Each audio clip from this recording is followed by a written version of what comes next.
सावधान। नमो अरिहन्ताणं नमो सिद्धाणं नमो आयर्याणं नमो उवज्झायाणं नमो लोये सव्वसाहूणं तीन भुवन में सार वीतराग विज्ञानता शिव स्वरूप शिवकार नमहु त्रियोग संहारिके। ये मांगलिक ग्रंथ श्री छड़ाला जी हैं। इसके रचिता पंडित श्री दौलत राम जी हैं। इसके अंतर्गत 6 ढालें आती है। 6 ढालों में से पहली ढाल मतलब पहली, दूसरी, तीसरी, चौथी, पांचवी और छठी, ऐसी 6 ढाल है। पहली ढाल में जीव के संसार के दुखों का वर्णन किया है। दूसरी ढाल में उस जीव को वो दुख क्यों हो रहे हैं, उन दुखों के कारणों का वर्णन किया है। और तीसरी ढाल में, चौथी ढाल में, पांचवी ढाल में और छठी ढाल में, 4 ढालों में उन दुखों से बचने के उपायों का वर्णन है। इस प्रकार से 6 ढाला में 6 ढालों की विषय वस्तु है। अब हमने मंगलाचरण का अर्थ कर लिया था, इसके बाद आगे पढ़ना है आज। इसके पहले आप ये बताओ कि आपको ये मंगलाचरण पढ़ा तो अपने को क्या समझ में आया है इसमें से। कोई सबसे तो पूछ नहीं पाएंगे, कोई एक या दो, ज्यादा जैसे हैं भी नहीं, दो जिसको बोलना चाहे कि मुझे ये समझ में आया ये मंगलाचरण पढ़ के। मंगलाचरण स्क्रीन पे है सामने, बताओ। कोई बोलना चाहता है? प्रश्न समझ में आया? आवाज नहीं आ रही किसी का, अनम्यूट करके बोलना पड़ेगा। मंगलाचरण पढ़ के हमें क्या समझ में आया मंगलाचरण से? हाँ अब बोलो, आवाज अब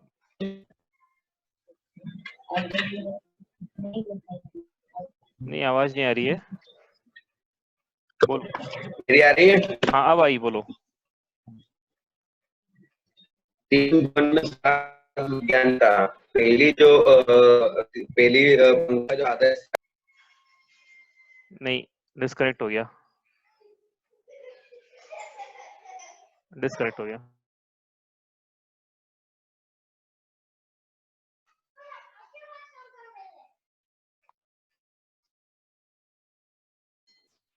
हाँ वो तो कोई और बोलना चाहता है? जया जी, पहली ये मंगलाचरण पढ़ के अपने को क्या समझ में, फटाफट अपन करेंगे तो अपन आगे बढ़ पाएंगे। अरे हम पिछले 6-7 दिन से पढ़ रहे हैं तो कुछ तो समझ में आया होगा ना कि जीरो से कुछ तो प्लस हुआ ही होगा। ये मेरी आवाज आ रही है? हाँ आ रही है। तीन बार बार बंद हो जा रहा है। आज बार बंद हो रहा है, पता नहीं इधर से प्रॉब्लम है कि उधर से, मुझे समझ में नहीं आ रहा है। हाँ। इधर से तो मैं तो वो मैं बोल ही नहीं पा रहा हूँ।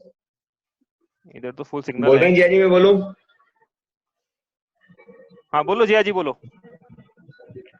तीन लोक का जो सार है उसमें हमें वीतराग विज्ञान था, मतलब केवल ज्ञान की प्राप्ति जो है वो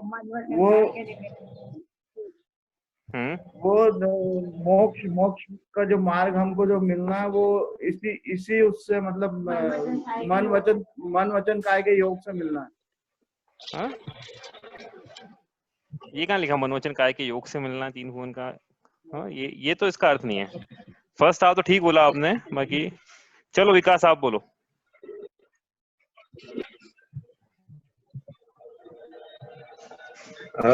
तीन भुवन में सार मतलब तीनों लोक का जो सार है वो केवल ज्ञान है। केवल ज्ञान जो शिव स्वरूप है वो ज्ञान और दर्शन मतलब जीव का स्वरूप है और शिवकार मोक्ष को प्राप्त कराने वाला है। हम उनको अपने त्रियोग से उनको नमस्कार करते हैं। त्रियोग मतलब मन वचन काया। ठीक है ठीक है ठीक है, चलो अब हम बताते हैं कि क्या इसमें से अपने को ग्रहण करना था। तो ये तो इसका अर्थ हुआ, सामान्य अर्थ हुआ कि 3 भुवन में, तीनों लोकों में जो सार है वो वीतराग विज्ञानता है, यानी केवल ज्ञान है। ये केवल ज्ञान तीनों लोकों में उत्तम है, इसलिए ऐसे केवल ज्ञान को मैं 3 योगों को संहार के नमस्कार करता हूँ। अब ये तो इसका सामान्य अर्थ हुआ एक्चुअली। अब क्या है, ये तो शब्दों का अर्थ हुआ है। मैंने पूछा था कि क्या समझ में आया, अपने को क्या ग्रहण करना है, अपने को क्या ग्रहण करना है इसमें से। देखो अपने को क्या ग्रहण करना था इसमें कि अब ये बात हमको समझ में आनी चाहिए, ये बात हमको निर्णय उसका होना चाहिए हमको कि इस तीनों लोकों में यदि कुछ सारभूत है तो वो सिर्फ वीतराग विज्ञानता ही है, इसके अलावा कुछ बोलना है विकास? हाँ भैया, हाँ। ये इन तीनों लोगों में जो सारभूत है वो मंथन के बाद सिर्फ केवल ज्ञान मतलब वीतरागी भगवान का जो केवल ज्ञान है सिर्फ है, और बाकी सब सार मिथ्यात्व सार रहित है। हाँ, तो अब क्या करना है, ये तो चलो इसके शब्दों का अर्थ हुआ, वो भी ठीक से नहीं हुआ 100% जैसा मैं चाहता था, वैसा हुआ कि ठीक है चलो इतना पहली बार अपन ने किया है, तो इसका अर्थ तो यहाँ पे जैसा लिखा हुआ है तीन, एक्चुअली एक अर्थ जब समझ में आएगा तब ये याद होगा, तीन भुवन में सार वीतराग विज्ञान, आपको यदि याद है तो आप फटाफट इसका अर्थ कर दोगे, तो ये तो सामान्य अर्थ हुआ इसका। लेकिन अपने ग्रहण क्या करना था, प्रश्न ये था कि हमको क्या समझ में आया है इससे। हमको ये समझ में आया है कि तीन भुवन में जो सार है, तीनों लोकों में यदि कुछ सार है मतलब कुछ मंगल है, यदि कुछ उत्तम है, कुछ शरण जाने योग्य है, जिसको ग्रहण करना है, तो वो सिर्फ वीतराग विज्ञानता यानी केवल ज्ञान ही है, यही मोक्ष स्वरूप है, यही मोक्षकार है, यही शिव स्वरूप है, यही आनंदकार, यही आनंद देने वाला है। इसके अलावा यदि संसार में कुछ और आनंद देने वाला नहीं है तो मैं फिर बाकी संसार को छोड़कर सिर्फ वीतराग विज्ञानता को ही ग्रहण करूं, ऐसा निर्णय होना चाहिए कि अब मुझे वीतरागता पाना है, मुझे केवल ज्ञान पाना है, इसका निर्णय होना चाहिए। तो ये इसका अर्थ समझ में आया। यदि ये समझ में नहीं आ रहा है तो अब इसका मतलब अभी अर्थ समझ में नहीं आया है, इसका समझ में आ रहा है क्या बोल रहा हूँ मैं? यदि इसका ये भाव भासना नहीं हो रही है यदि अपने को कि ये वीतराग विज्ञानता ही जगत में सार है, इसके अलावा सब कुछ असार है, तो अब मुझे ये पाना है, यदि ये अर्थ समझ में नहीं आया तो इसका मतलब अभी अर्थ समझ में नहीं आया, अभी अपने शब्दों का अर्थ समझ में आ गया है, लेकिन जो भाव जो वाकई में अर्थ था उसका भावार्थ वो समझ में नहीं आया है। इसमें एक सेकेंड, शायद देखता हूँ कौन है। तो क्या समझ में आया इसमें फिर कि यही सार है, बाकी सब असार है। देखो एक यदि समझ में आ जाता है ना जीव को, तो क्या होना चाहिए फिर, उसको किसी भाव उठना चाहिए। इसे मेरे ख्याल से पूर्णमती माता जी की पूजा है, पूर्णमती माता जी ने लिखी है, वीतरागता सार जगत में जब से मैंने जाना है।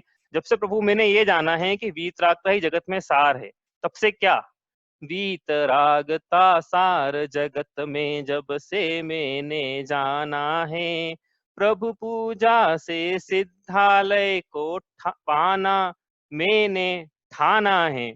तो ये ठाना है, ये शब्द इंपॉर्टेंट है कि अब मेरे को समझ में आ गया है भगवान कि वीतराग विज्ञानता ही सार है, यही आनंद दे सकता है और कोई संसार में आनंद दे नहीं सकता, यही आनंद स्वरूप ही है, यही आनंदकार है।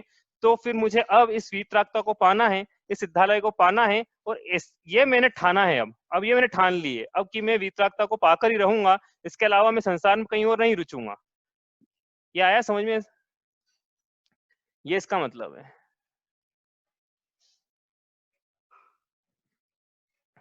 तो ये भाव भासना हमें होनी चाहिए। आवाज आ रही कि नहीं आ रही, मुझे समझ में नहीं आ रहा, बार बार डिस्कनेक्ट भी हो रहा है, इधर से भी हो रहा है, लोग बार बार आ रहे हैं जा रहे हैं, आज पता नहीं क्या डिस्टर्बेंस है। अभी हो रही है, आ रही है, अभी तो मेरा नहीं कटा, आगे और किसी का कटा हो तो नहीं मालूम, आ रही है आवाज तो। अच्छा ठीक है, आया समझ में आया, मतलब इसका ये उसका इसकी भाव भासना ऐसी होनी चाहिए। अब संसार में कहीं रुचना नहीं चाहिए जीव को, यदि समझ में आ गया यार, तो यदि नहीं आया समझ में तो इसको मतलब ऐसा नहीं कि इसको अपन, मैंने उस दिन कल भी बताया था, परसों भी बताया था कि ऐसा नहीं है कि 6 डाला पढ़ने बैठे हैं तो उनको टिक मार्क करने का प्रयोजन नहीं है। यहाँ पे हमको समझ में आना चाहिए कि वास्तव में पढ़ क्या रहे हैं हम, उसका अर्थ क्या है, भाव भासना होनी चाहिए कि यही आनंद स्वरूप है, यही आनंदकारी है, इसके अलावा संसार में कहीं और आनंद नहीं है, वीतराग विज्ञानता में ही आनंद है।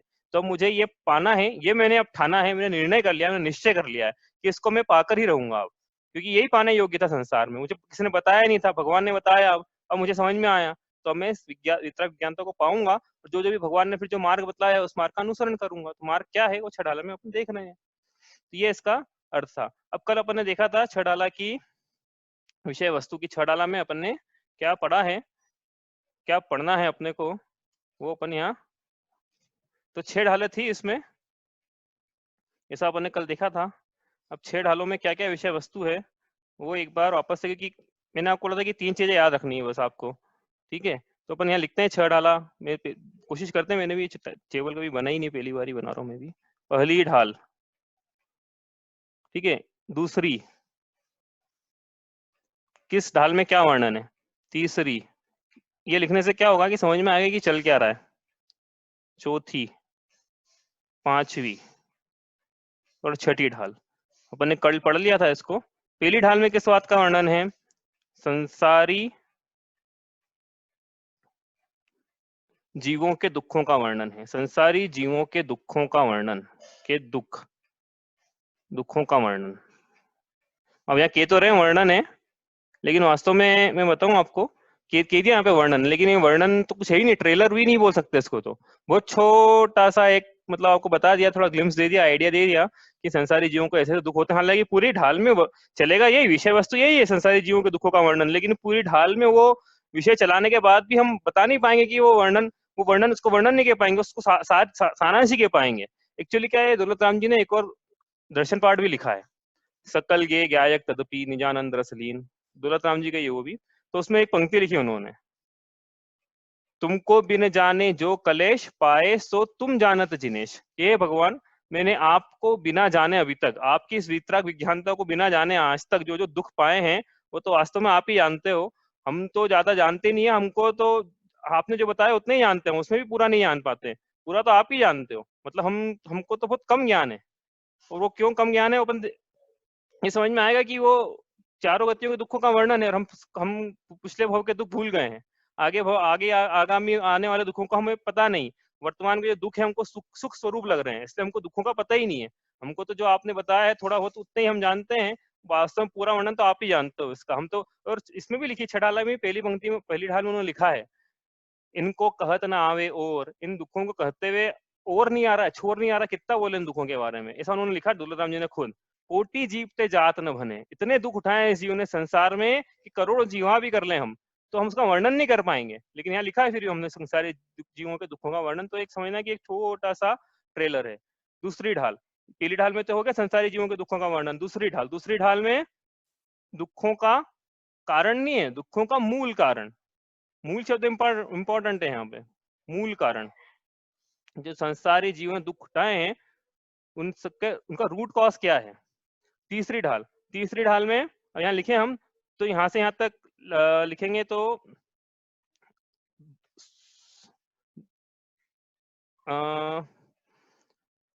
दुखों से बचने का उपाय है। एक्चुअली ये दुखों से बचने का उपाय,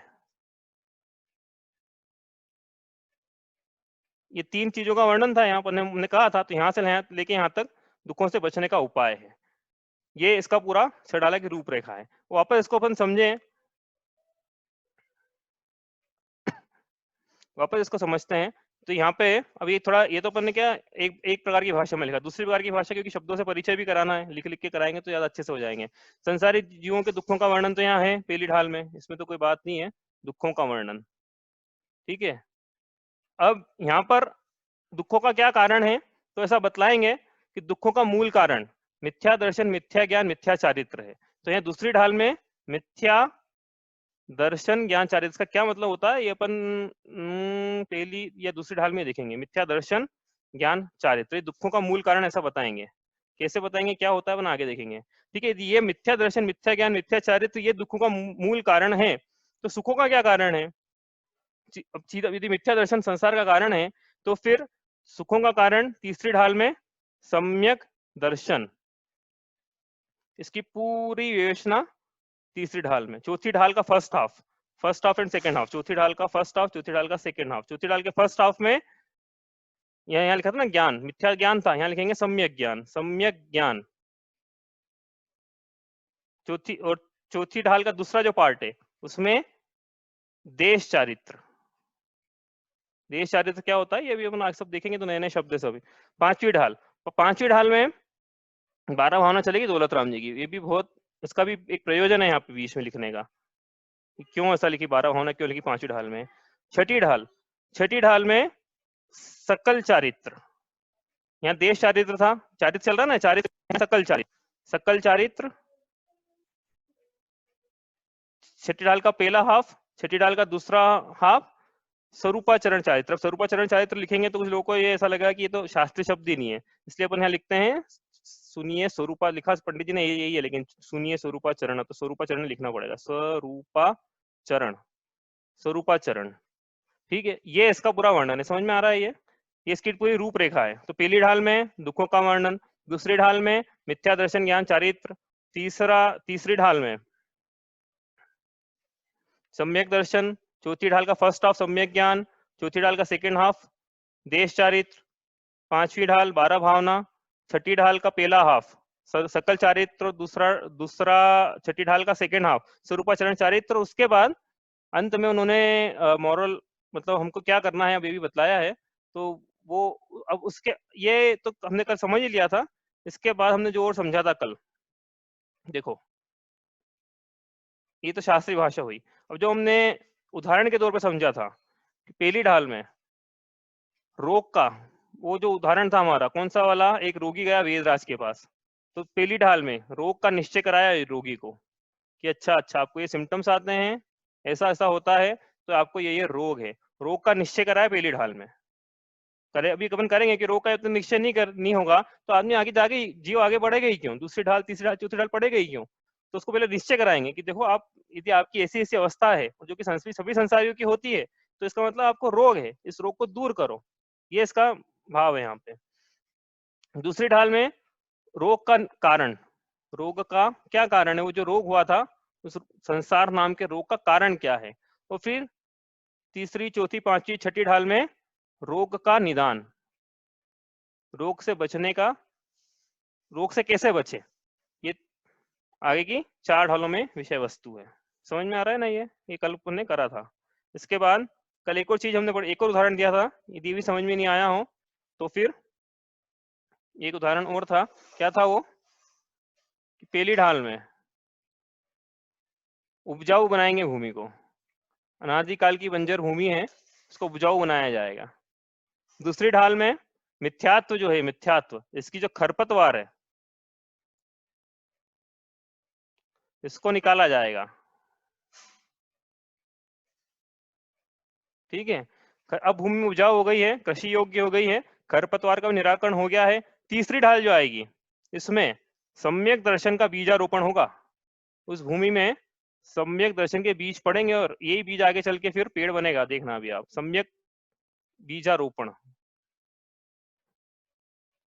चौथी ढाल में सम्यक ज्ञान लिखा ना, यहाँ पे हमने कहा था कि जल से, सम्यक ज्ञान के जल से सिंचन होगा उस बीज का। चौथी ढाल का सेकेंड हाफ, उसमें अंकुर फूटेंगे, अभी पेड़ नहीं फूटा है क्योंकि देश चारित्र तो लिखा ना, इनको देश का मतलब पता है, सकल का मतलब पता है, उनको समझ में आएगा। अंकुर, अंकुरण, ठीक है। फिर इसके बाद पांचवी ढाल जो है, पांचवी ढाल में उसका जो अंकुरण है उसकी रक्षा होगी, उसका वर्धन होगा, संवर्धन होगा। और फिर छठी ढाल में वो जो अंकुर है वो वृक्ष बनेगा, धर्म रूपी वृक्ष। और फिर इसके बाद इसमें फल लगेंगे। तो क्या कहना चाह रहे हैं यहाँ, पहली ढाल में भूमि उपजाऊ बनी, सेकंड ढाल में मिथ्यात्व रूपी खरपतवार का निराकरण हुआ, तीसरी ढाल में सम्यक दर्शन रूपी बीज का बीजारोपण हुआ, चौथी ढाल में सम्यक ज्ञान रूपी जल से उसको सींचा, चौथी ढाल के सेकंड हाफ में एक देश सम्यक चारित्र रूपी अंकुर का उसमें अंकुरण हुआ, पांचवी ढाल में 12 भावना से उस अंकुरण की रक्षा हुई, उसका संवर्धन हुआ, छठी ढाल के फर्स्ट हाफ में उस एक देश सम्यक चारित्र का जो अंकुरण था, अब उसमें सकल चारित्र रूपी धर्म का वृक्ष इतना वो बढ़ चुका है, और छठी ढाल के सेकंड हाफ में अब जाके उसमें मोक्ष के फल लगेंगे। ये आया समझ में? पूरा 6 ढाला की कहानी समझ में आई? एक जीव की कहानी है, वो ऐसे ऐसे आगे बढ़ेगा कि उसको पहले बता ना, जीव की कहानी है, एक निगोदिया जीव की कहानी है कि वो कैसे कैसे आगे बढ़ा, उसने कैसे कैसे उसको पहले संसार में किस प्रकार के दुख भोगे, फिर दुखों का जब कारण पता पड़ा उसे, तो उन दुख कारणों को उसने निकाला, फिर सुख के कारण को एक एक करके मुक्ति का पहला सोपान, दूसरा सोपान, तीसरा सोपान, इस प्रकार से 3 सोपान चढ़ के उसने सिद्धशिला की प्राप्ति की। ये इस प्रकार से 6 ढाला का पूरा वर्णन है। इसे पूरा द्वादश अंग मैंने कल भी बताया था कि द्वादश अंग का इसमें एक तरह से सार आ गया है, क्योंकि इसमें जो भी मूलभूत बातें थी ना, जैसे नए नए शब्द लिखे, वैसे यहाँ पे आपको कुछ पता, जिनको नहीं पता पहली बार पढ़ रहे हैं, कि जैसे लिखा ना ये सम्यक दर्शन, यहाँ पे सम्यक दर्शन लिखा है, ठीक है, ये सम्यक दर्शन लिखा, या सम्यक ज्ञान लिखा, या सम्यक चारित्र लिखा, ये ऐसा लिखा ना। ये आप सूत्र जी पढ़ोगे ना, इसमें तो सम्यक दर्शन, सम्यक ज्ञान, सम्यक चारित्र ये शब्द बहुत बाद में आए हैं, इनका अर्थ समझेंगे अपन बाद में जब आएंगे तब, तीसरी ढाल में, चौथी ढाल में, छठी ढाल में। आचार्य उमा स्वामी ने तो तत्वार्थ सूत्र के पहले अध्याय के पहला सूत्र यहीं से शुरू किया है, सम्यक दर्शन ज्ञान चारित्राणि मोक्ष मार्ग, उन्होंने शुरुआत यहीं से की है। लेकिन दौलत राम जी ने बोला कि नहीं, ये जो हमारी छड़ाला को ये सुनने वाले लोग हैं ना, इनकी भूमि को पहले उपजाऊ बनाना पड़ेगा, ये इनको पता नहीं है कुछ भी। तो उन्होंने अपनी फिर 2 ढाल अलग से लिखी कि जीव को समझ में आए। उसके बाद जब वो उसकी रुचि बने धर्म में, तो फिर उसको बताएंगे कि देखो सुख का मार्ग ये है और दुख का मार्ग ये था जो आपको छोड़ना है। तो इस प्रकार से छड़ाला की रूपरेखा है। अब ये इसमें कुछ प्रश्न किसी का हो, कल भी जो पढ़ा उसमें कोई प्रश्न तो पूछ लो, तो अपन आगे चलते हैं यहाँ से कल। ठीक है, ये इसकी पूरी रूपरेखा विषय वस्तु है। सम्यक जो पहली जो सूत्र जी का जो पहला सूत्र है उसका वो चलेगा यहाँ पे, सम्यक दर्शन। वो आचार्य भगवान ने भी तत्वार्थ सूत्र में वही चलाया है, सम्यक दर्शन, सम्यक ज्ञान, सम्यक चारित्र का वर्णन किया है उसमें भी, यथा संभव जहाँ जहाँ किया है। बाकी और भी उसमें वर्णन मिलता है इसका कि मूल रूप से यही मोक्ष का मार्ग है, तो यही वर्णन है। ठीक है, आगे चले यहाँ से। अब ये नए नए शब्द हैं, तो आपको वो मत सोचना कि ये हमको पता नहीं है, आपने बता दिए। तो ये तो हमने रूपरेखा, आगे आएंगे शब्द तो ये तो हमने इंडेक्स बनाया है अभी, है ना, टेबल ऑफ कंटेंट है ये तो। अब आगे चलते हैं यहाँ से। तो यहाँ से हमको शुरू करनी है अब क्या शुरू करना है यहाँ से। यहाँ से हमको ये शुरू करना है, जो लोग बाद में यहाँ जुड़े हैं, कि हमको यहाँ से ये शुरू करना है कि हमको संसार में वीतराग विज्ञानता ही उपादेय भाषित हो, यही रुचे, यही निर्णय करें, यही निश्चय करें कि हमको अब इस केवल ज्ञान की प्राप्ति करनी है, हमको इस वीतरागता की प्राप्ति करनी है। संसार में इसके अलावा कहीं और भी सुख नहीं है, इस प्रकार से हमारा निर्णय होना चाहिए। तो शास्त्र स्वाध्याय का फल आएगा। हमने कहा था शास्त्र स्वाध्याय का क्या फल है, तीन बताया था, पहली क्लास की बात है शायद ये, या दूसरी क्लास, हाँ पहली क्लास में बताया था कि शास्त्र स्वाध्याय का क्या फल है। पहला फल बताया था क्या, अज्ञान की निवृत्ति। जो भी अज्ञान था हमारा, जैसे 3 लोग का पता ही नहीं था कि 3 लोग ऐसा होता है, पता ही नहीं था आत्मा होती है, पता ही नहीं जीव होता है, पता ही नहीं पुद्गल है। तो अज्ञान की निवृत्ति साक्षात फल है। अभी क्या दी, अभी बताया, अभी अज्ञान की निवृत्ति हुई। दूसरा फल क्या है, संसार के समस्त सुखों की यानी अभ्युदय की प्राप्ति। और तीसरा फल बताया था आपको, मोक्ष की प्राप्ति, निःश्रेयस की प्राप्ति। तो वो शास्त्र स्वाध्याय का फल है। तो हमें यहाँ से समझ में आना चाहिए कि हाँ, हमें मोक्ष की प्राप्ति करना है। ये वीतराग विज्ञानता ये सार है, बाकी सब असार है। अब इसे निर्णय होना चाहिए, निश्चय होना चाहिए। मान्यता यदि नहीं बदले धर्म को धारण करके, तो फिर धर्म को धारण करने से क्या मतलब है। शास्त्र स्वाध्याय करके यदि हम वैसे के वैसे ही हैं जैसे पहले थे, तो इससे शास्त्र स्वाध्याय का क्या प्रयोजन है, कोई मतलब नहीं है उस चीज का। हमने, और अभी आगे आएगा पंडित जी कहने वाला दौलत राम जी इसी में, कि हमने बहुत बार किया है ये पहले भी। ऐसा मत समझना है कि जिनवाणी पहली बार पढ़ रहे हैं, पहले बहुत बार पढ़ चुके हैं, कितनी बार पढ़ चुके हैं अभी इसमें आएगा, अभी मैं बता नहीं रहा हूँ, चौथी ढाल में आएगा इसमें, और बोधि दुर्लभ भानों में भी आएगा। तो ये हम पढ़ें तो हमको ये पता होना चाहिए कि हम जिस साधन को हमने उपयोग में ला रहे हैं तो किस साध्य तक पहुंचना है, जो जिस रास्ते पर हम बैठे हैं हमें किस मंजिल पर पहुंचना है, वो हमें ख्याल में होना चाहिए बार बार। तो ये इसका प्रयोजन हमको समझ में आना चाहिए कि वीतराग विज्ञानता यानी केवल ज्ञान ही आनंद स्वरूप है, इसके अलावा संसार में कहीं और आनंद नहीं है। ठीक है, अब ये दूसरा अपन शुरू करते हैं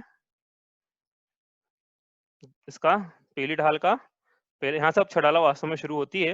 और वहां पे हमने सोठा बताया था कल आपको, इसमें चौपाई लिखी है। तो अपन चौपाई क्या होती है थोड़ा अपन समझेंगे, पहले पढ़ तो ले इसको, इसके बाद इसको अपन समझेंगे कि चौपाई क्या होती है। कल सोठा बताया ना, जैसे सोठा था ना, वैसे जैसे आपको याद हो पहली क्लास में बताया था मैंने, आर्य छंद जो है प्राकृत भाषा में लिखा हुआ है, तो वो आर्य नमोकार मंत्र जो है प्राकृत भाषा में लिखा हुआ है और आर्य छंद में लिखा हुआ है। तो आर्य छंद का बताया था जैसे कि उसमें पहले चरण में 12 मात्राएं, दूसरे में 18 मात्राएं, तीसरे में वापस 12, चौथे में वापस 15 मात्राएं, ऐसे 12 18 12 15 में चलता है वो। वैसे ही हमारा सोठा जो कल चला था, है ना, सोठा जो कल चला था हमने वो 11 13 11 13 में चलाया था। फिर दोहा का उदाहरण लिया था मैंने, दोहा चला था 13 11 13 11 में। चौपाई है, चौपाई चलेगी 16 16 16 16 में चलती है, लेकिन यहाँ 15 15 का लिखा है पंडित जी ने, 15 15 में चलेंगे, 15 15 15 15। इसका क्या मतलब है वो बाद में समझेंगे।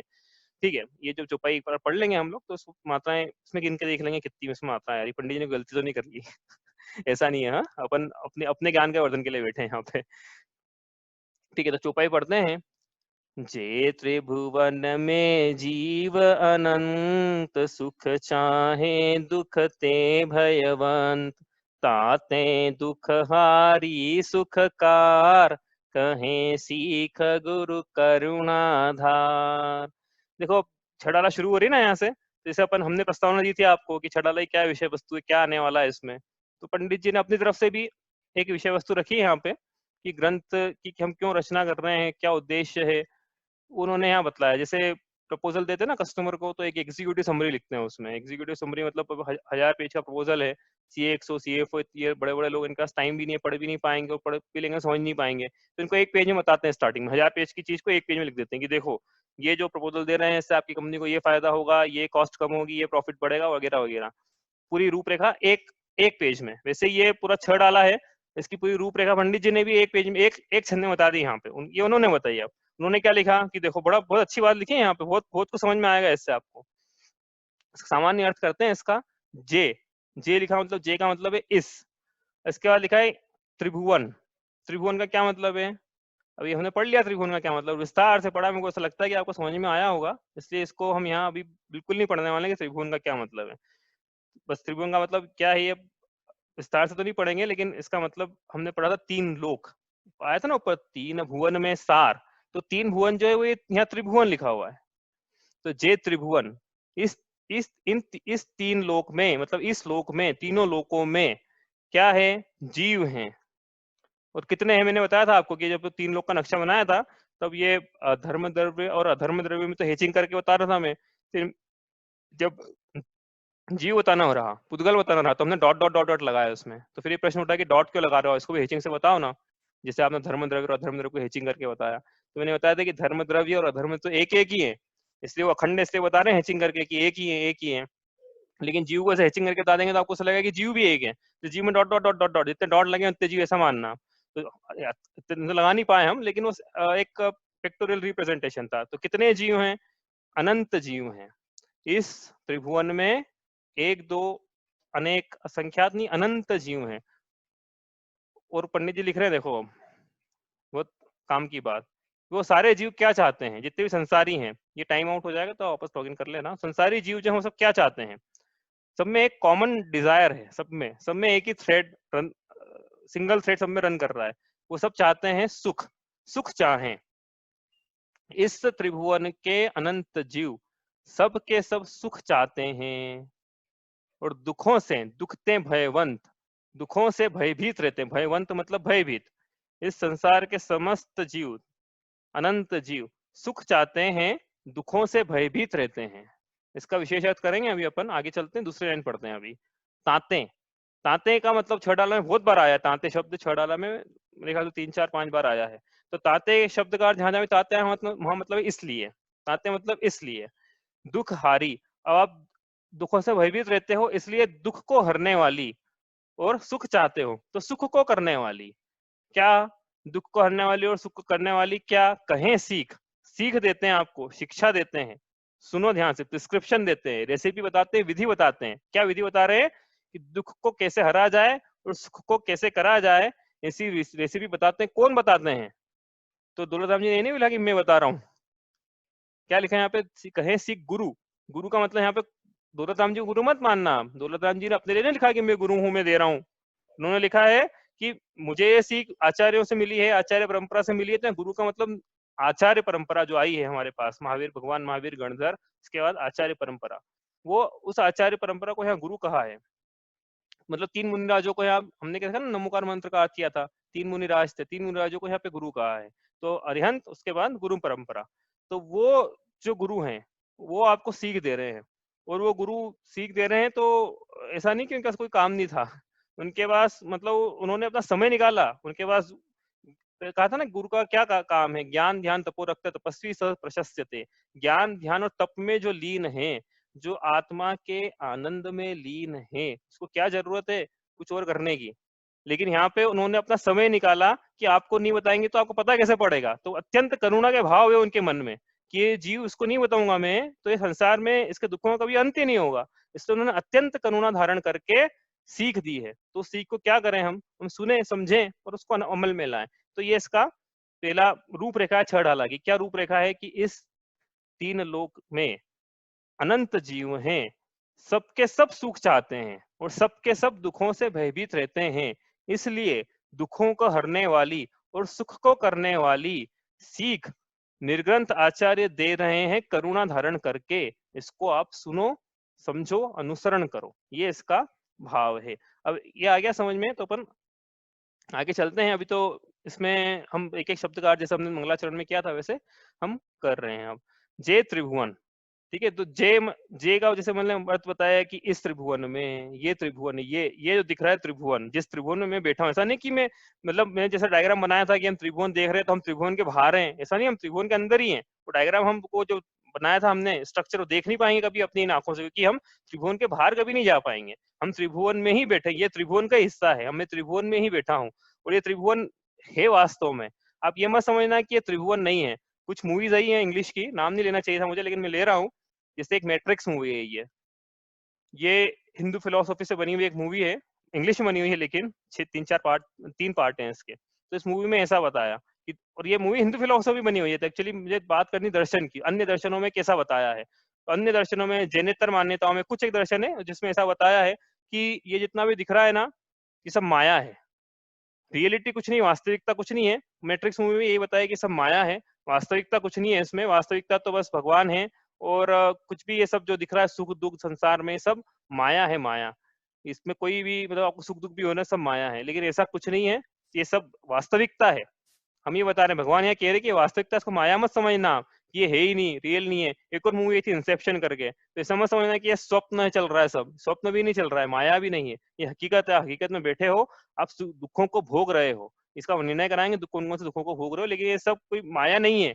ये सब दिख रहा है, सामने कोई चीज दिख रही है, इसको माया कैसे बोल सकते हैं? सामने पेन दिख रहा है, इसको मैं बोलूं कि ये माया है, तो मतलब फिर कैसे बोल रहे हो आप माया है? कोई सब सब वास्तविकता है। जे लिखा ना, जे मतलब है ये त्रिभुवन।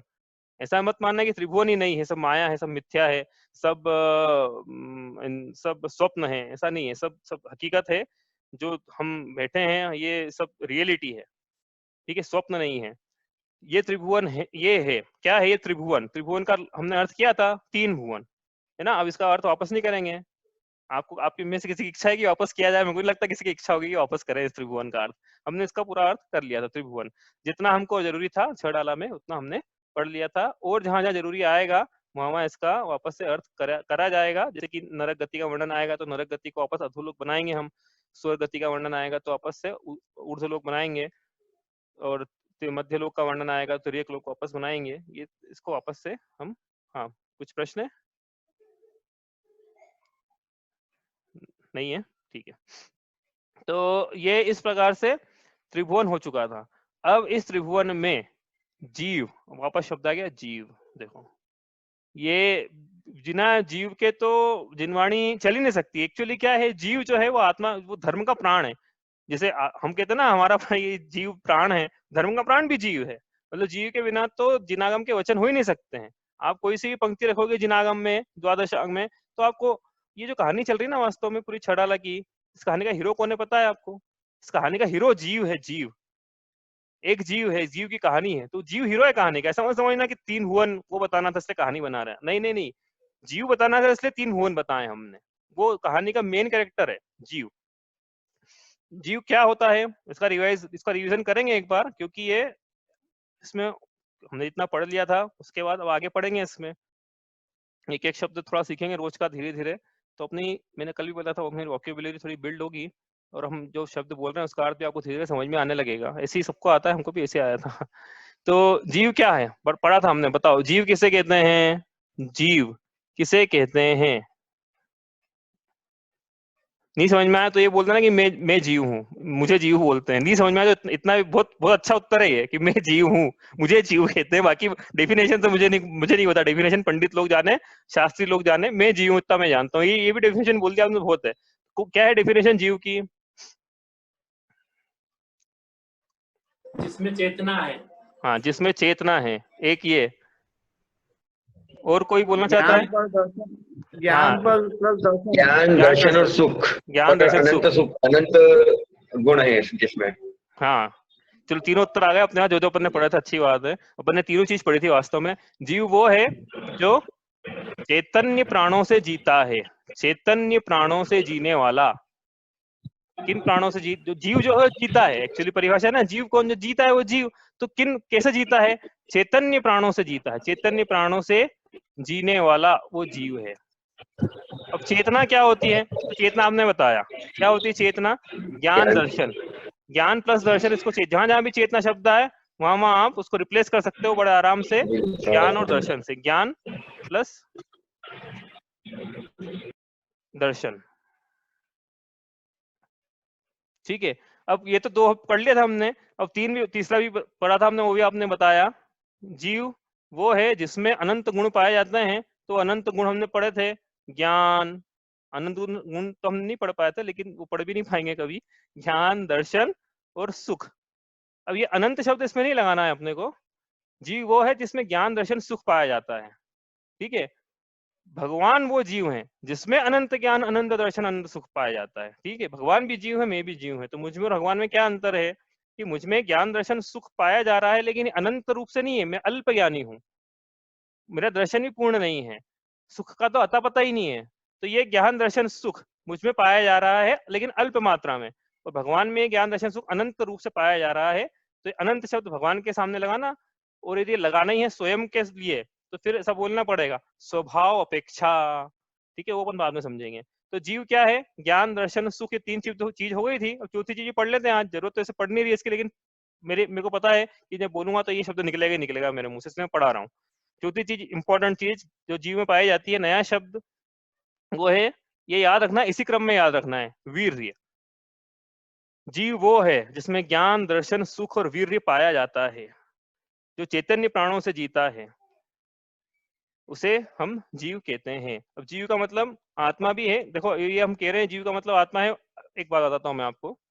देखो अब ये कहा ना कि जीव वो है चैतन्य प्राणों से जीता है, अब मैं इसी परिभाषा बनाऊं जीव की, एक और परिभाषा है जीव की, कि जीव वो है जो, कहाँ लिखे हैं इसको, जीव वो है जो 10 प्राणों से जीता है, 10 प्राणों से जीने वाला।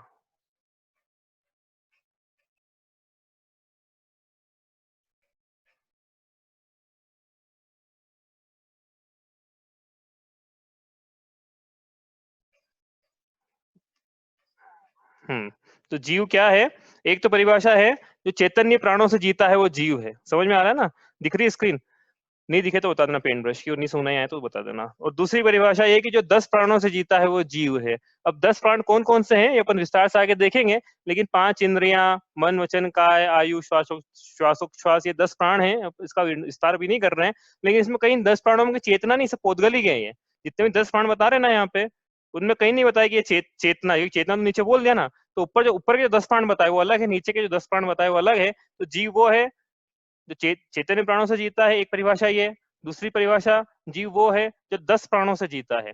अब जब हम बताएं कि जीव वो, जैसे हम बताएं कि सिद्ध भगवान की बात करें जैसे, तो सिद्ध भगवान जीव है कि नहीं, ये आपसे प्रश्न पूछा जाए कि सिद्ध भगवान जीव है कि नहीं, तो आप ये प्रति प्रश्न पूछना पड़ेगा आपको कि आपकी जीव की परिभाषा क्या है। आपकी जीव की परिभाषा यदि ऐसी है कि जो 10 प्राणों से जीता है वो जीव है, तो फिर सिद्ध भगवान को हम जीव नहीं बोलेंगे, क्योंकि क्योंकि सिद्ध भगवान में कोई भी इंद्रियां नहीं पाई जाती, मन, वचन, काय नहीं पाया जाता। काय नहीं पाया जाता तो मन, वचन की तो बात ही क्या करें, काय नहीं पाई जाती, अशरीरी कहा था ना सिद्ध भगवान को, तो फिर इंद्रियां नहीं पाई जाती है, श्वासोच्छ्वास नहीं पाया जा रहा है। तो हम सिद्ध भगवान को, हम यदि ये परिभाषा लगाएं कि 10 प्राणों से जो जीता है वो जीव है, तो सिद्ध भगवान को भी जीव नहीं बोल पाएंगे। लेकिन फिर कहीं भी लिखा है कि सिद्ध भगवान जीव है, तो वहां परिभाषा लगाएंगे कि हाँ सिद्ध भगवान भी जीव है, क्योंकि हमारी परिभाषा ऐसी है कि जो चैतन्य प्राणों से जीता है वो जीव है। इसलिए परिभाषा पे डिपेंड करता है कि विवक्षा क्या है। इसलिए हमेशा कोई भी हो, मतलब मैं ही नहीं, पूरा जिनागम में कोई पंडित नहीं, तो मेरे को ऐसा लगता है, पर्सनली मेरे को ऐसा लगता है कि जितने भी समाज में विवाद हैं, यदि हम विवक्षा समझें उसकी, तो बहुत सारे 99% जो विवाद है वो निपट जाएंगे कि विवक्षा थी, बोलने का तात्पर्य क्या था, मैंने अपने आप को भगवान बोला तो मैं क्यों बोल रहा हूँ। ये यदि इस प्रकार से विवक्षा लगाएंगे हम, तो वो बहुत सारे चीजें हमको समझ में आएगी नहीं, तो फिर यदि एक ही शब्द पर अटक जाएंगे तो फिर बहुत मुश्किल है। इसलिए यदि सिद्ध भगवान को, ये आगम में लिखा हुआ है एक्चुअली, राजवार्तिक में भी ऐसा लिखा हुआ है, और आगे भी एक आध जगह कहीं मैंने पढ़ा है कि सिद्ध भगवान को जीव बोले कि नहीं बोले, तो कहीं बोला है कहीं नहीं बोला है। तो फिर बोला, फिर ये परिभाषा ये लगानी पड़ेगी कि 10 प्राणों से जीता है, वो परिभाषा लगाओगे तो सिद्ध भगवान जीव, और सिद्ध भगवान जीव नहीं है, और यदि चैतन्य प्राणों से जीता है, इस प्रकार की जीव की परिभाषा आपकी है, हाँ तो सिद्ध भगवान जीव है। सीधी सी बात है, इसमें कुछ मतलब ज्यादा कुछ ऐसा है ही नहीं कि जो नहीं समझ में आए। सीधी सी बात की आपकी परिभाषा क्या है जीव की, आप तो ये बताओ, उस हिसाब से हम आपको बताएंगे सिद्ध भगवान जीव है कि नहीं। तो अपन बात करेंगे यहाँ 10 प्राणों की तो बात नहीं करेंगे, अपन चैतन्य प्राणों की बात कर रहे हैं यहाँ पे, कि जो चैतन्य प्राणों से जीता है वो जीव है। तो जीव में चैतन्य प्राण हो गए, ज्ञान दर्शन, इसके अलावा जीव में और अनंत गुणों की खान बोला था इसको, जीव को अनंत गुण पाए जाते हैं इसमें। तो 4 गुण यहाँ लिखे हैं, ज्ञान दर्शन सुख वीर्य। अब आपको ये बताना है विनय पाठ का अर्थ। अनंत चतुष्टय के धनी तुम ही हो सिरताज। ये जो पंक्ति आई थी ना विनय पाठ की तीसरी चौथी पंक्ति है कि हे भगवान आप अनंत चतुष्टय के धनी हो। संसार में धन क्या है, तो वो बोला 4 चीजें धन है संसार में, उसके धनी हो आप। तो 4 चीजें क्या थी, सोना चांदी और रुपया पैसा या स्त्री पुत्र, क्या थी 4 चीजें जिसके आप धनी हो? बताओ कौन बताएगा? ये लिखी स्क्रीन पे 4 चीजें, तो 4 चीजें ज्ञान दर्शन सुख वीर्य। हाँ तो ठीक है या उत्तर कि भाई ये 4 चीजें तो मुझ में ही पाई जा रही, तो मैं भी अपने भगवान हूँ फिर, ठीक है, मेरी पूजा करवा अनंत क्या? हाँ अनंत ज्ञान अनंत वीर्य। तो ये अनंत सबके सामने अनंत शब्द लगा दो आप, बिल्कुल सही बात है, सबके सामने अनंत शब्द लगा दो आप, तो क्या क्या आएगा यहाँ पे? अनंत ज्ञान, अनंत दर्शन, अनंत सुख और अनंत वीर्य। तो भगवान जो है अनंत चतुष्टय के धनी है। एक नया शब्द सीखा है अपन ने, अनंत चतुष्टय। अनंत चतुष्टय का मतलब होता है अनंत दर्शन, इसके सामने सबने अनंत शब्द लगाएंगे। हम यहाँ अनंत को ऐसे लिख रहा हूँ, अनंत को ऐसे शास्त्रों में ख करके लिखा हुआ है, ख मतलब अनंत। में यहाँ पे जो मैथमेटिक्स में ऐसा लिखते हैं अनंत, वो ऐसा लिख देता हूँ मैं। अनंत ज्ञान, अनंत दर्शन, अनंत सुख, अनंत वीर्य जिसमें पाया जाता है, वो कौन है? वो भगवान है। ऐसे होते हैं भगवान, अनंत चतुष्टय के धनी होते हैं। और हम में क्या पाया जा रहा है? हमें भी गुण पाए जा रहे हैं, ज्ञान दर्शन सुख वीर्य। लेकिन मैंने बताया ना कि ये अभी अनंत तो है ही नहीं, गुण तो है लेकिन जैसे होने चाहिए वैसे नहीं है। ठीक है, इतना समझ लो, पर्याय भी पढ़ाया नहीं अभी, तो जैसे होने चाहिए वैसे नहीं है। ये भगवान में और हम में अंतर है। तो जीव कैसा होता है? जिसमें ज्ञान दर्शन सुख वीर्य पाया जाता है। भगवान कैसे होते हैं? जैसे मैंने पढ़ा था ना, जब ये नमोकार मंत्र जब पढ़ा था, तब अरिहंत भगवान का स्वरूप देखा था। तो आपको शायद याद हो, तो मैंने ये बोला भी था कि अरिहंत वो हैं जिनके अनंत ज्ञान में इस लोक के परलोक के तीनों कालों के समस्त द्रव्यों की समस्त पर्याय युग पद प्रत्यक्ष स्पष्ट दर्पण की भांति झलकती है। जिनके अनंत दर्शन में पूरे लोक का सामान्य अवलोकन होता है, जो प्रति समय अनंत सुख का वेदन करते हैं, अनंत सुख को भोगते हैं, और जिन्होंने अनंत वीर्य द्वारा ऐसे सामर्थ्य को धारण किया हुआ है, ऐसे अरिहंतों के लिए नमस्कार है। नमो अरिहंताणम। अब जब भगवान के दर्शन करो, तो भगवान के दर्शन जब करो ना, तो ये सिर्फ पत्थर के दर्शन करके मत आ जाना संगमरमर की। अब वो जो पत्थर के अंदर जीव विराजमान है, भगवान विराजमान है, जिनका स्वरूप कैसा है? अनंत ज्ञान, अनंत दर्शन, अनंत सुख, अनंत वीर्य, अनंत चतुष्टयवान, वीतरागी, सर्वज्ञ, हितोपदेशी। ऐसे भगवान के दर्शन करना है अपने को। ये और वो दर्शन करेंगे तो ही उसको हम भगवान में हमको हमारा प्रतिबिंब दिखेगा। नहीं तो फिर पत्थर के दर्शन करके आ जाएंगे तो वो तो अपन पुद्गल के दर्शन करके आ गए। ठीक है, तो भगवान के दर्शन करो तो भगवान के अंदर वो जीव दिखना चाहिए, अनंत ज्ञान दिखना चाहिए, अनंत दर्शन दिखना चाहिए, अनंत सुख का हमें पता पड़ना चाहिए कि हाँ ये अनंत सुख से सुखी है। तो ये इसके तो खैर अपन बाद में और योजना कर लेंगे भगवान के दर्शन कैसे करना है, सम्यक दर्शन का जब स्वरूप आएगा तब। तो ये जीव हुआ, ये भगवान जीव का स्वरूप हुआ। और इसमें और भी गुण आएंगे जहां जहां वहां अपन इसकी व्याख्या करते रहेंगे। तो अब ये 4 शब्द हो गए अपने डिक्शनरी में, ज्ञान दर्शन सुख वीर्य, बार बार आएंगे ये शब्द, इसका ध्यान रखना आप। अब वीर्य मतलब होता क्या है ये तो बताया ही नहीं। वीर्य मतलब होता है बल, शक्ति, ताकत, नाम ही उसका वीर्य है। तो कैसी ताकत? देखो ऐसा है, मैं बताता हूँ आपको एक बात, थोड़ी सी शास्त्रीय बात है, जितना समझ में आए, कि जीव की जब मोक्ष मार्ग पर आगे बढ़ता है ना, तो ऐसी भी अवस्था आती है जब उसके वीतरागता तो प्रकट हो जाती है, लेकिन सर्वज्ञता प्रकट नहीं होती है। मोक्ष मार्ग पे जब जीव आगे बढ़ते हैं, तब 12वें गुण स्थान में छपक श्रेणी में उनके पूर्ण वीतरागता प्रकट हो गई। क्योंकि हमने कहा ना वीतरागता का समझ लिया हमने, जिन बीत गया है राग जिनका, तो उनकी पूर्ण वीतरागता तो प्रकट हो गई है, लेकिन वीतराग सत्ता प्रकट होने के बाद भी सर्वज्ञता, जिसको हम केवल ज्ञान बोलते हैं, केवल ज्ञान बोलते हैं, वो प्रकट नहीं होता है। तो वो क्या है एक्चुअल में कि केवल ज्ञान तो प्रकट नहीं हुआ, कारण आप ये समझ लो उसमें कि केवल ज्ञान तो प्रकट होने के लिए तैयार बैठा है कि मैं अभी प्रकट हो जाऊं, मैं अभी प्रकट हो जाऊं। लेकिन ज्ञान ऐसा बोल रहा है भगवान से कि भगवान मैं तो प्रकट हो जाऊंगा, लेकिन मेरे को आपके पास रखने के लिए आप में इतना सामर्थ्य तो हो, आप में इतना बल तो हो, आप में इतनी शक्ति तो हो, आप में इतना वीर्य तो हो, मैं अपनी पॉकेट में थोड़े से करंट में थोड़े से चिल्लर, थोड़े से सिक्के डालूं, कॉइन्स डालूं, तो ठीक है, कॉइन पॉकेट जो है वो वजन को उठा लेगी। लेकिन मैं बहुत ज्यादा डालूं तो पॉकेट फट जाएगी ना। तो मेरी पॉकेट में इतना शक्ति तो हो, इसी भगवान के बाद इतना सामर्थ्य तो हो कि ज्ञान प्रकट हो। तो वो वीतरागता प्रकट होने के बाद भी केवल ज्ञान प्रकट नहीं होता है। वो जब तो वीर ये बोलता है भगवान से कि भगवान जिस मतलब ज्ञान ये बोलता है भगवान से कि भगवान जिस समय वीर्य प्रकट हो जाएगा उसी समय मैं भी प्रकट हो जाऊंगा। आप ऐसा सामर्थ्य लेकर आओ कि मैं आप मुझे रख पाओ। तो ये होता है अनंत, ये होता है अनंत वीर्य, ये होता है बल, कि इतना सामर्थ्य है भगवान के पास में कि अनंत ज्ञान के धारी हैं, अनंत दर्शन के धारी है, अनंत सुख के धारी हैं। ये रखने के लिए उनके पास उनको अनंत बल चाहिए, तो अनंत बल के भी धारी, अनंत वीर्य के भी धारी है। इस प्रकार से ये वीर्य का मतलब है अनंत बल जिसको बोलते हैं, अनंत सामर्थ्य, अनंत शक्ति, वो अनंत वीर्य है। तो ये हुआ जीव का सामान्य स्वरूप। अपन और आगे देखते जाएंगे, जैसे जैसे आगे बढ़ते जाएंगे वैसे वैसे और हम जीव का स्वरूप समझते जाएंगे, क्योंकि हमने आपको बताया ही था कि भेद विज्ञान करना ये प्रमुख प्रयोजन है, जीव को समझना, आत्मा को समझना, ये प्रमुख प्रयोजन है। आप ये मत समझना कि हम तो वहां की सुना रहे हैं, आपको बोले बार बार आप तो आत्मा आत्मा बोलते हो, आप तो वहां की सुना रहे हो। तो ये आपको बता दूं मैं कि कहाँ की सुना रहा हूं मैं, ये ऐसा मत समझना बिल्कुल। देखो पंडित दौलत राम जी ने लिखा आगे कि आत्म अनात्म के ज्ञान हीन जे करनी तन करन छीन। हे जीव, आत्मा और अनात्मा के ज्ञान के बिना तुम्हारी सारी धर्म की क्रियाएं ये सिर्फ देह को विदीर्ण करने वाली है, इसका कोई फल नहीं मिलने वाला। सब मैं नहीं कह रहा हूँ, दौलत राम जी कहने वाले हैं आगे। आत्म अनात्म के ज्ञान हीन जे करनी तन करन छीन। फिर आगे और भी कहा उन्होंने, ये सब मिथ्या चारित्र त्याग अब आत्म के हित पंथ लाग, इससे तू आत्मा के हित के पंथ में लग। तो ये इसलिए बार बार जीव शब्द आएगा, बार बार आत्मा आएगा, तो आप ऐसा मत मानना कुछ भी कि कुछ और चल रहा है, ये मूल आगम चल रहा है, आप ये मानो इसमें। ठीक है, अब ये हो गया जे त्रिभुवन में जीव अनंत। अब अनंत शब्द का क्या अर्थ है ये समझते हैं अपन। अब अनंत का ऐसा लगता है कि अनंत का मतलब क्या होगा, क्या लगता है अपने को? मेरे को क्या लगता था मैं बताता हूँ। चलो, अनंत का मतलब मेरे को लगता था कि है मतलब बहुत सारे हैं, अनंत का मतलब अनेक हैं, बहुत सारे हैं, जो कि बहुत है, मतलब 10 टू द पावर समथिंग होगा नंबर, उसको बोलते होंगे अनंत। मेरे को ऐसा लगता था।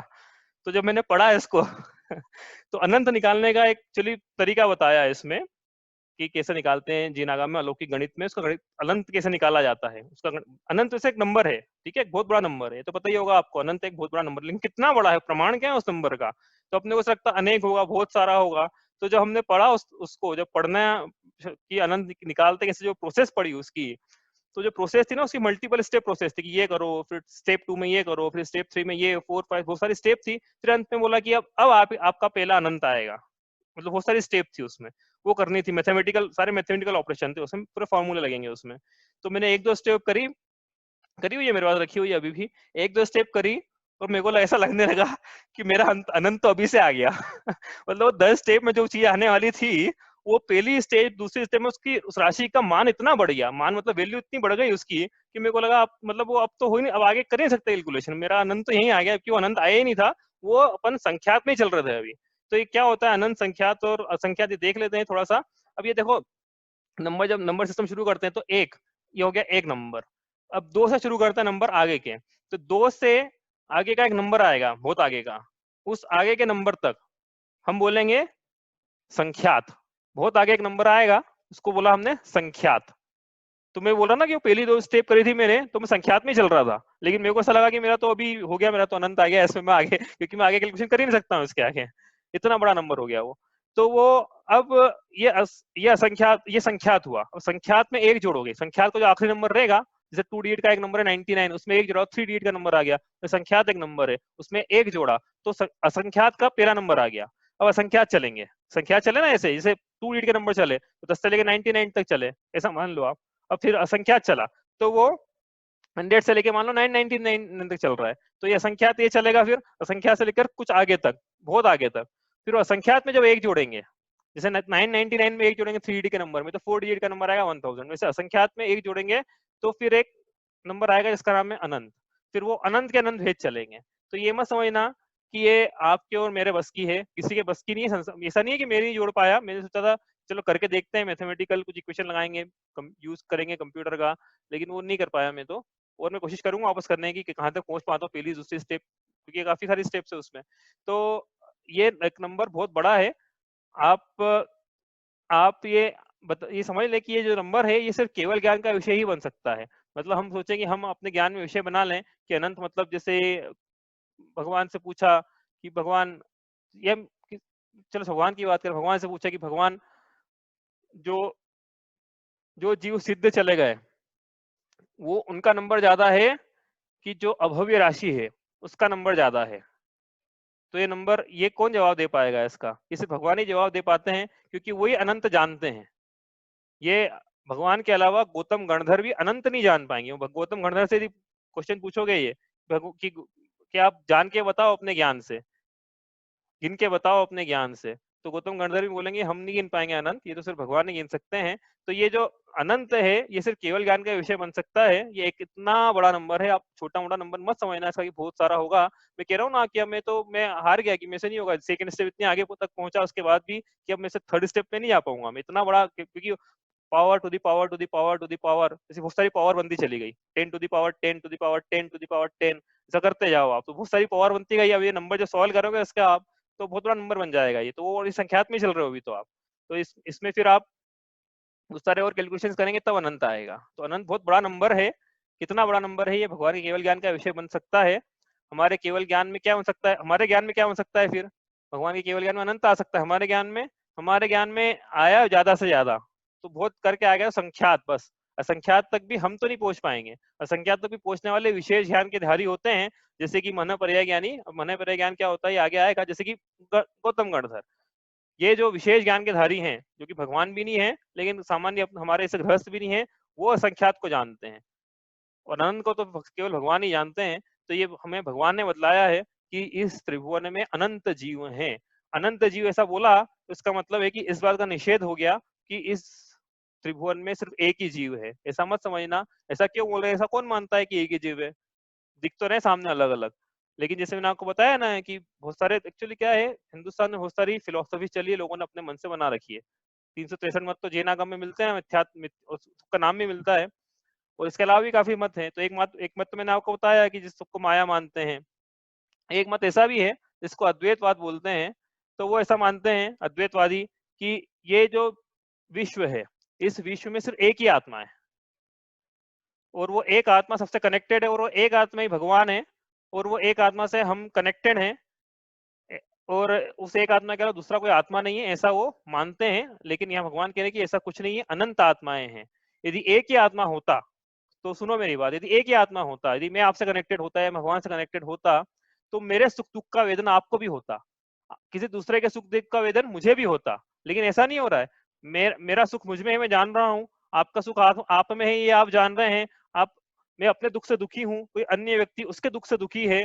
कहीं किसी का जन्म हो रहा है, कहीं किसी का मरण हो रहा है, कोई धनवान है, कोई निर्धन है, किसी को मुक्ति का मार्ग मिल रहा है, कोई सिद्धशिला में विराजमान है, कोई किस संसार में भटक रहा है। ऐसे अलग अलग दिख तो रहे वैरायटी के जीव, फिर आप ऐसा कैसे बोल रहे हो कि एक ही जीव है संसार में? ये जीव सब अलग अलग हैं। ऐसा अद्वैतवाद यदि कोई मानता हो कि नाम नाम देखो, शंकरोसी इति शंकर, जो सुख को करता है उसे शंकर कहते हैं।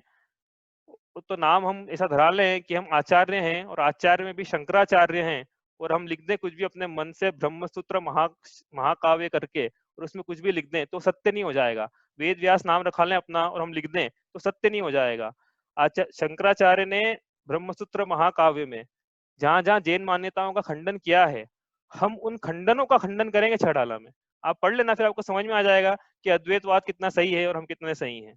अभी उसका वक्त नहीं आया है, जब आएगा, जैसी आपकी अनुकूलता, मतलब हमारी भी योग्यता रहेगी, हम करेंगे उसका वहां पे वर्णन। अद्वैतवाद, ये ध्यान रखना हम कि अद्वैतवाद मतलब मैं और वो मिलके एक ही हैं, अलग अलग नहीं है, दो नहीं है, द्वैत नहीं है, दो नहीं है। अद्वैतवाद मतलब द्वैतवाद, जो बोला द्वैत, द्वैत का मतलब दो, और अद्वैत बोला तो दो नहीं है, एक ही है। तो ये ऐसा नहीं है कि एक ही है जीव, अनंत है जीव, सबके आप गिन लेना, और आपको ऐसा लगता हो कि अनंत मतलब, मैं आपको बताऊं जैसे 10 नंबर बताता हूँ मैं आपको। जैसे आपने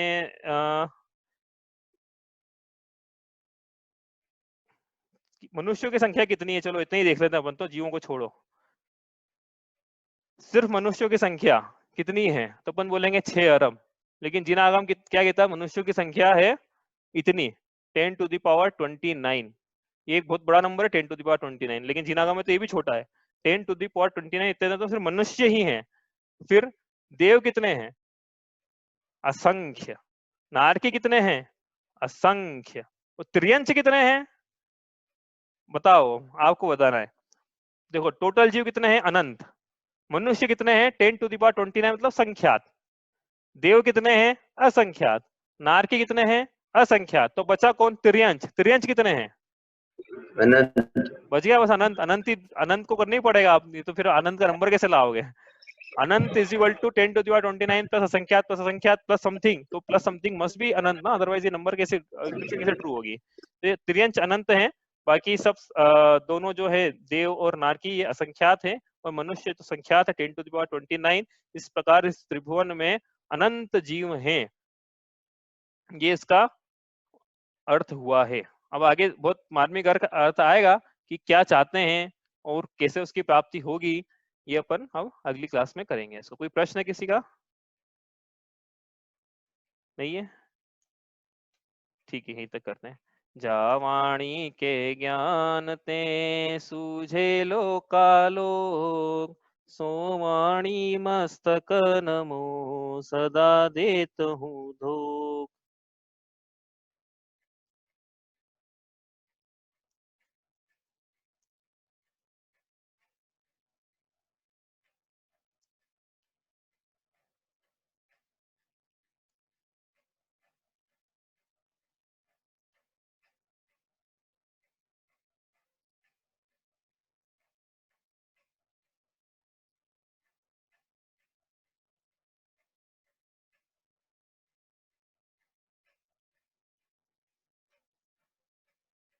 जय जिनेन्द्र। जय जिनेन्द्र। सबको जय जय हिंद। जिनेन्द्र बोलना।